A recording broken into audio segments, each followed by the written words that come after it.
Muito boa tarde, ou boa noite, né? Ou bom dia para você que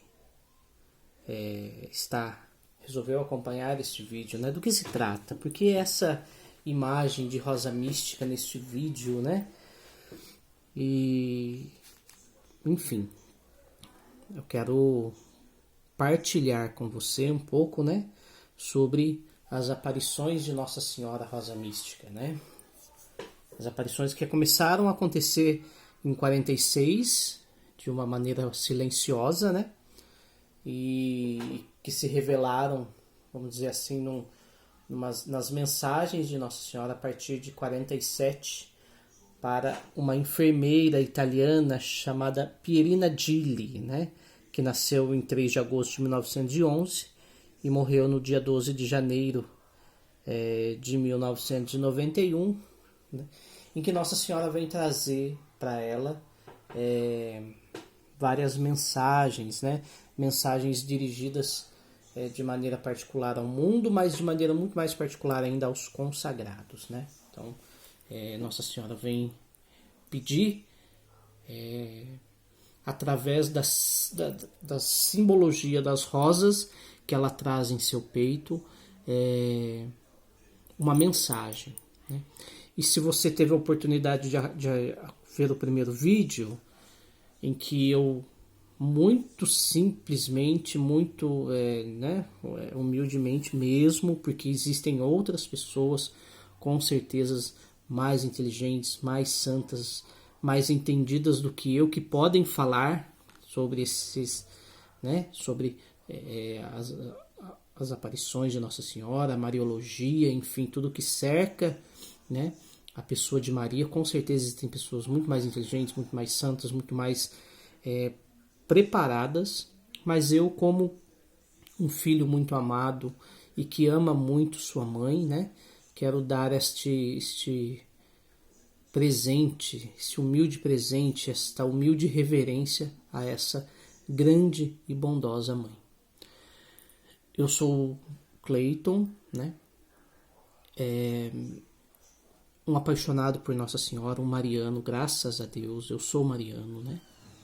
E como eu já falei no último vídeo, por eu ter esse espírito mariano, resolvi prestar essa homenagem a Nossa Senhora sob o título de Rosa Mística, porque esse título eu amo muito, né? Então, só recapitulando um pouquinho a aparição de Nossa Senhora.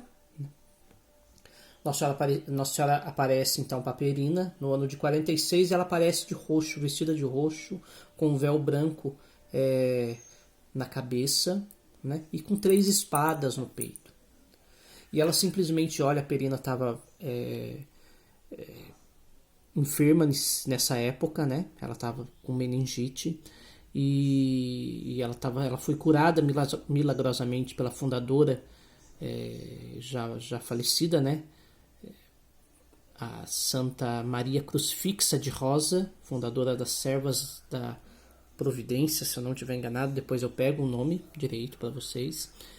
E ela estava internada no hospital e Nossa Senhora e Santa Maria Crucifixa aparece para ela, e em seguida aparece Nossa Senhora, né, vestida de roxo, com 3 espadas cravadas no peito, e apenas diz oração, sacrifício e penitência, né?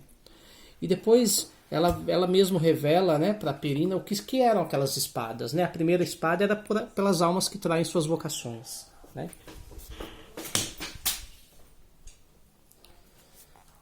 A segunda espada é a reparação pedindo a reparação dos pecados mortais dessas almas consagradas, né? E a terceira espada para reparar a traição dos sacerdotes, que se tornaram indignos de exercer seu ministério. Nossa Senhora fala que são sacerdotes judas, né, que traem mesmo o Senhor. Então, Nossa Senhora que nos pede oração, sacrifício e penitência para reparar e eliminar a infidelidade das pessoas consagradas. Mas com o decorrer da história, irmãos, a gente vai reparando que essa aparição de Nossa Senhora, essas mensagens de Nossa Senhora não são apenas para os consagrados, mas para o mundo todo, né? Para todos nós que formamos o corpo místico de Cristo, né? O povo que está a caminho, né? Os filhos pecadores da igreja, né? Nós somos os filhos pecadores da igreja. A igreja é santa, né? Os seus filhos que são pecadores, né? Então, Nossa Senhora vem, através de suas aparições, nos alertar. Nossa Senhora vem nos conduzir, Nossa Senhora vem nos orientar para a santidade. Então, ontem nós falamos um pouco sobre a oração. Nossa Senhora, que depois, em 47, vamos dizer assim, de 47 a 49, é o cerne das aparições. É quando Nossa Senhora, porque depois ela fica de 49 até 1960 sem aparecer para Perina. Ela volta a aparecer para Perina, né? A partir de 1960 até 66, e depois ela fica um tempo sem aparecer, e depois ela volta a aparecer até 1991 com a morte da Perina. Mas, vamos dizer assim, o cerne das mensagens de Nossa Senhora é entre esse ano de 47 e 49, que Nossa Senhora dá as grandes mensagens, né? Que Nossa Senhora faz algumas revelações particulares a Perina, que Nossa Senhora, por exemplo, pede a instituição da Hora da Graça, que é todo dia 8 de dezembro ao meio-dia, né? Então, que se reze o rosário, que se peça, que se faça adoração ao Santíssimo, que se coloque em oração e que se peçam as graças, né? Principalmente as graças da conversão, que Nossa Senhora falou que nos daria abundantemente pela hora da graça. Então, é nesse período de 47 a 49 que se dá, que podemos dizer assim, o cerne, que é o âmago das aparições. Então, e a partir de 47, dia 3 de julho, né, Perina mais uma vez está doente, mais uma vez está acamada, e Nossa Senhora já aparece, como você está vendo aí, vestida de branco, né, um tom meio dourado, né, e com as 3 rosas, né, a branca, a vermelha e a dourada ou a amarela. Então, a branca nós falamos ontem, é a oração. Nossa Senhora nos convida à oração. E, gente, todas as aparições de Nossa Senhora, o que ela pede? Oração. Né? Fátima, oração. Monte Chiari, né? Como Rosa Mística, oração. Medjugorje, oração. Então, Nossa Senhora bate firme nesse tema da oração. Nossa Senhora pede que façamos oração. Nossa Senhora pede a reza do rosário, né? Do terço, e depois do rosário ela começa a solicitar a oração do rosário, que são os 3 terços, né? Então, Nossa Senhora que nos... Aí você vai falar, mas tem o quarto, os mistérios luminosos. Não, os mistérios luminosos o Papa colocou para honrar mais a Virgem Maria. Mas o rosário, né? Ele continua sendo os 3 terços. Tanto que o Papa deixou bem claro que ele não mudaria o esquema do rosário, porque o rosário está ligado aos 150 salmos que são rezados pelos monges, né? Que eram rezados pelos monges, como uma oração litúrgica, né? E como o povo, principalmente da Idade Média, não sabia ler, então Nossa Senhora aparece para São Domingos e ensina a ele o rosário, né? São as 150 Ave-Marias e os 50 Pai Nossos, 5, 10 e os 15 Pai Nossos, né? Então são as 150 Ave Maria e os 15 Pai Nosso. Ou seja, podemos dizer assim que o rosário ele é uma oração litúrgica, porque ele está embasado nos 150 salmos, né, que é a oração litúrgica, a liturgia das horas da igreja. E como o povo, né, não sabia ler, Nossa Senhora vem e olha, aqui ó, tanto que o rosário antigamente era chamado de o Saltério de Maria, né? Então, o Papa deixou bem claro que ele não mudou o rosário, ele apenas instituiu os mistérios luminosos para honrar mais a Virgem Maria. Então, Nossa Senhora pede a oração, especialmente a oração do rosário. Hoje vamos falar um pouco sobre a rosa vermelha, é a rosa que Nossa Senhora revelou a Perina, que é a simbologia do sacrifício. E aqui eu quero deixar bem claro com vocês, é uma opinião particular, então cuidado. Como eu disse, há pessoas mais privilegiadas, entendidas do que eu para falar desse assunto. Então isso são apenas reflexões de minha parte. Então o que é o sacrifício? Nós estamos na Bíblia, né, cheios de relatos de pessoas que faziam sacrifício, desde Abel, né? Desde Caim e Abel se ofereciam sacrifícios a Deus. Então, se você pegar lá no Gênesis, Abel ele dava, fazia o sacrifício das suas primícias. Ele era lavrador, né? Ele era agricultor. E o seu irmão Caim era pastor, né? E o que diferenciava a oblação, o sacrifício de Abel e de Caim? Deus se agradava mais do sacrifício de Abel. Por quê? Porque Abel dava aquilo que ele tinha de melhor.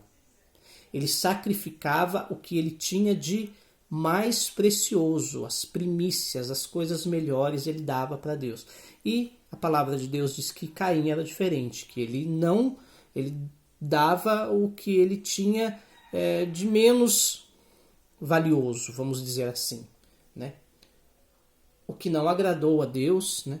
E depois a gente vai ver que o Caim mata Abel por inveja, enfim. Mas a Bíblia, ela está cheia de relatos, de sacrifícios. Pessoas que sacrificam o cordeiro, que sacrificam os touros. Por exemplo, quando a Arca da Aliança entra em Jerusalém, a cada 1 quilômetro se matavam mais de 70 cordeiros. Davi mandou sacrificar mais de 70 cordeiros a cada 1 quilômetro. Então, eu não me lembro o caminho em distância que a arca fez para entrar em Jerusalém, mas o que a palavra de Deus diz é que a cada 1 quilômetro se eram sacrificados, né, 70 carneiros, 70 cordeiros, né, dos melhores. Então, o templo de Jerusalém, as pessoas ofereciam os seus sacrifícios, sejam eles, né, de ovelhas, ou mesmo, por exemplo, Nossa Senhora e São José, quando foi oferecer em sacrifício, vamos dizer assim, como pedia a lei, oferecer o primogênito, oferecer Jesus no templo, né, ao Senhor, eles davam como, vamos dizer assim, uma coisa palpável, eles ofereceram 2 pombinhos, porque eles eram muito pobres. Então, era o oferecimento o sacrifício dos animais, né? E o que aquele sacrifício, né, ele tinha a ver com essa primeira, vamos dizer, essa primeira abordagem do tema sacrifício que está na rosa vermelha de Nossa Senhora. Então, se oferecia aquilo que se tinha de melhor, né? De melhor. Então, o fiel, né, tanto do Antigo Testamento quanto do Novo e nos dias atuais, nós precisamos dar o nosso melhor. Oferecer aquilo que nós temos a Deus de melhor. Então, o seu dom, né, as suas posses, a sua pessoa, tudo que você tem de melhor, você tem que dar para Deus. Isso é o sacrifício, ou seja, dar aquilo que eu tenho de melhor. Então, se você tem o dom da palavra, é como diz depois São Pedro, e São Paulo vai dizer nas suas cartas, São Pedro também, olha, aquele que tem o dom de ensinar, que ensine como com palavras de Deus, aquele que tem o dom de consolar, que console, aquele que tem o dom de presidir, que presida, enfim. Mas o que São Pedro quer dizer com isso? Dê o seu melhor. Faça o seu melhor, porque é para Deus. Então, o que Nossa Senhora vem nos falar nessa mensagem da simbologia desta rosa vermelha? Se a branca Nossa Senhora pede a nossa oração, a vermelha Nossa Senhora está pedindo o nosso melhor. O melhor que nós temos que dar para Deus, né? O melhor que nós temos. Então, aí fica uma proposta de revisão de vida para todos nós. Eu estou dando o meu melhor para Deus, o melhor do meu tempo eu estou dedicando a Deus através da oração, o melhor das minhas posses eu estou ofertando a Deus através das obras de caridade, das boas ações, comprando uma cesta básica para ajudar os vicentinos, comprando alimento para doar aos pobres, enfim, né? Você que canta, você que toca, você que prega, você que, enfim, né? Você está oferecendo o seu melhor para Deus. Você, sacerdote, talvez até uma ousadia de minha parte, não sei se um sacerdote vai ver um dia essa partilha, mas você, sacerdote, tem dado o seu melhor para Deus. Você é um consagrado do Senhor e eu convido você a se debruçar nas mensagens de Nossa Senhora Rosa Mística, porque Nossa Senhora Rosa Mística fala especialmente aos consagrados. Como você tem doado o seu tempo para Deus, como você tem tratado as coisas de Deus, como você tem celebrado a Santa Missa, como você tem preparado suas homilias. Então fica aí este convite de Nossa Senhora, de oferecermos o nosso melhor para Deus, darmos em sacrifício aquilo que nós temos de melhor. Vamos dizer, volto a dizer, isso é um pensamento meu, uma reflexão minha. Então podemos dizer que essa segunda mensagem, essa segunda simbologia desta rosa, nós temos duas vias do sacrifício. Vamos dizer, o sacrifício que nós podemos denominar como um sacrifício prático, né? Aquilo que eu tenho de melhor eu ofereço a Deus. Mas também existe o sacrifício místico. E o que é o sacrifício místico? O sacrifício místico é nós nos conformarmos ao Senhor Jesus. Aí você vai perguntar, mas como assim? O que Cristo fazia na cruz? Ele doava sua vida em sacrifício. E por que ele doava sua vida em sacrifício? Porque a coisa mais importante, a coisa mais preciosa que já passou pela face da terra chama-se Jesus de Nazaré. A vida de Cristo, a vida de Jesus era a coisa mais preciosa, mais importante, mais incrível, mais sensacional que já passou por este mundo. É a vida divina, a vida de um Deus que se fez homem, veio morar entre nós, armou a sua tenda entre nós. E quando ele pega o que era mais precioso na face da terra, que era a sua vida, e ele dá na cruz para Deus, ele está fazendo um sacrifício. Ele está doando a coisa mais importante, a coisa mais preciosa, que é a sua vida, e ele está dando a Deus, ao Pai, né, a Santíssima Trindade, ele está dando a Deus, o Pai, como forma de sacrifício. Olha, Pai, eu estou dando por esses meus irmãos pecadores o que eu tenho de mais precioso em sacrifício, né? Para que através do sacrifício de Cristo nós obtenhamos a graça do paraíso, a graça de ver Deus, né? Então Deus, a partir da morte de Cristo, ele não vê mais o nosso pecado, ele não vê a miséria do homem, mas ele vê a vida preciosa de Jesus entregue na cruz. Só que São Paulo vai dizer uma coisa também, lá no capítulo 12 da sua carta aos Romanos. Eu exorto-vos, portanto, irmãos, pela misericórdia de Deus, a que ofereçais vossos corpos como sacrifício vivo, santo e agradável a Deus. Este é o vosso culto espiritual. E não vos conformeis com este mundo, mas transformai-vos, renovando a vossa mente, a fim de poderdes discernir o que é vontade de Deus, o que é bom, o que é agradável e o que é perfeito. Ou seja, o que São Paulo está nos convidando é imitarmos a Cristo, oferecer a nossa vida como sacrifício. Então, são pessoas escolhidas por Deus, muitas vezes, mas também nós podemos dar a nossa vida como sacrifício. Tem uma história de uma beata portuguesa chamada Alexandrina de Balazar, que um sacerdote vivia em estado de pecado mortal e Jesus aparece para ela e fala: olha, Alexandrina, daqui a 15 dias esse sacerdote vai morrer e eu quero salvar a alma dele. Você me ajuda? E a Alexandrina falou: ajudo. E Deus, né?